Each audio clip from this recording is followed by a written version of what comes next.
الحمدللہ والصلاة والسلام علی رسولہ وعلی آلہ وصحابہ اجمعین۔ آج کا ہمارا موضوع ہے واقعہ کربلا، ایک ایسا اندہناک اور دلسوز واقعہ جس نے تاریخ اسلام کو ایک نیا موڑ دیا اور ہمیں حق، قربانی، صبر و ظلم کے خلاف کھڑے ہونے کا عظیم پیغام دیا۔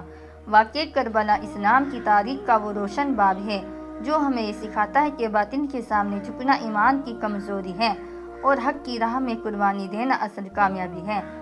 یہ واقعہ سن 61 ہجری کو پیش آیا جب یزید ابن معاویہ نے زبردستی خلافت پر قبضہ کر لیا۔ یزید کی شخصیت اور کردار اسلامی تعلیمات کے منافی تھی۔ وہ شراب نوش، فاسق اور ظالم شخص تھا اور ایسے شخص کی بیعت کرنا گویا اسلام کے اصولوں سے غداری تھی۔ اس لیے حضرت امام حسین رضی اللہ عنہ جو نواسۂ رسول تھے، انہوں نے یزید کی بیعت سے انکار کر دیا۔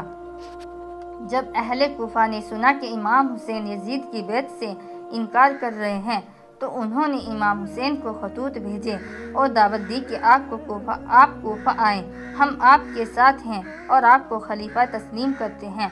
ہزاروں خطوط اور پیغامات امام حسین کو موصول ہوئے۔ آپ نے اپنے چچا زاد بھائی مسلم ابن عقیل کو کوفہ بھیجا تاکہ حالات کا جائزہ لے۔ مسلم ابن عقیل کوفہ پہنچے تو لوگوں نے ان کی بیعت کر لی، لیکن جب یزید نے عبیداللہ ابن زیاد کو کوفہ کا گورنر بنایا تو اس نے دھوکہ دھوس اور ظلم سے مسلم ابن عقیل کو شہید کر دیا، عوام کو امام حسین کے خلاف کر دیا۔ امام حسین نے جب کوفہ کے حالات معلوم کیے تو وہ پہلے ہی اہل بیت کو لے کر کوفہ کی طرف روانہ ہو چکے تھے۔ راستے میں انہیں مسلم ابن عقیل کی شہادت کی خبر ملی، لیکن امام حسین نے واپسی کی بجائے اللہ پر بھروسہ کر کے آگے بڑھنے کا فیصلہ کیا۔ آپ کا قافلہ اہل بیت، خواتین اور بچے شامل تھے۔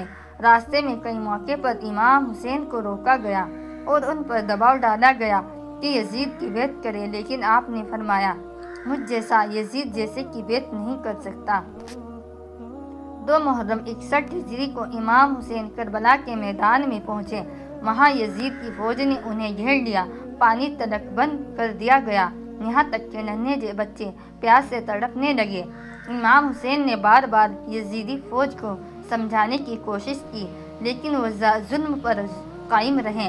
ان کی تعداد ہزاروں میں تھی، جبکہ امام حسین کے ساتھ صرف 72 افراد تھے، جن میں بچے، بوڑھے، جوان اور خواتین شامل تھیں۔ 10 محرم یوم عاشوراء کو امام حسین نے ایک تاریخی خطبہ دیا اور دشمنوں کو آخری بار حق کی دعوت دی، مگر وہ اندھے اور بہرے بن چکے تھے۔ امام حسین نے اپنے ساتھیوں سے فرمایا، دشمن مجھے چاہتا ہے، تم میں سے جو جانا چاہے جا سکتا ہے۔ لیکن کسی نے پیچھے ہٹنے سے انکار نہیں کیا۔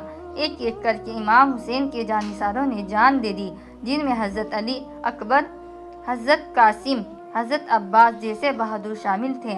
آخری وقت میں امام حسین خود میدان میں اترے۔ پیاس، تھکن، زخموں اور غموں کے باوجود آپ نے شجاعت و بہادری کی بے مثال داستان رقم کی۔ آخر کار شمر اور اس کے ساتھیوں نے امام حسین کو شہید کر دیا۔ آپ کا سر کاٹ کر یزید کے دربار میں بھیجا گیا۔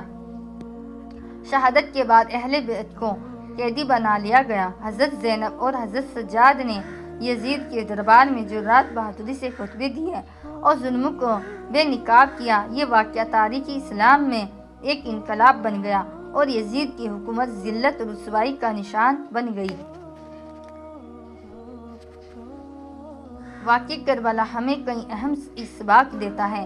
حق پر ثابت قدمی، امام حسین نے اپنی جان دے دی مگر باطل کے سامنے سر نہ جھکایا۔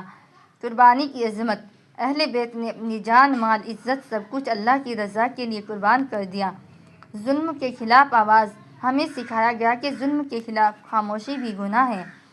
خواتین کا کردار، حضرت زینب کی جرأت و ہمت ہمیں یاد دلاتی ہے کہ عورت بھی معاشرے کی قیادت کر سکتی ہے۔ کربلا صرف ایک تاریخی واقعہ نہیں بلکہ ایک سبق ہے۔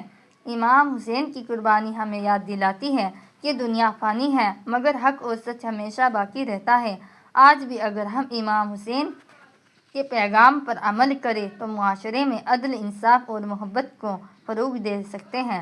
اللہ ہمیں امام حسین اور اہل بیت کے نقش قدم پر چلنے کی توفیق دے، آمین۔ کربلا صرف ایک میدان نہیں تھا بلکہ حق و باطل کے درمیان فیصلہ کن معرکہ تھا۔ اس ویڈیو میں ہم آپ کو لے چلیں گے 61 ہجری کے اس دلسوز منظر کی طرف جہاں نواسۂ رسول حضرت امام حسین نے باطل کے سامنے سر نہ جھکایا، ایک ایسا واقعہ جس میں صرف 72 جانثاروں نے ہزاروں کے لشکر کے سامنے اسلام کی سربلندی کے لیے جانیں قربان کی۔ امام حسین کا انکار بیعت، یزید کا ظلم، اہل بیت کی قید و پیاس اور میدان کربلا کی ہر صدا آج بھی حق کی گواہی دیتی ہے۔ یہ ویڈیو صرف تاریخ کا بیان نہیں بلکہ ایک سبق ہے کہ حق کے لیے کھڑے ہو جاؤ، چاہے قیمت کتنی ہی بڑی ہو۔ اس ویڈیو کو مکمل دیکھیں، شیئر کریں اور امام حسین کے پیغام کو دنیا تک پہنچائیں۔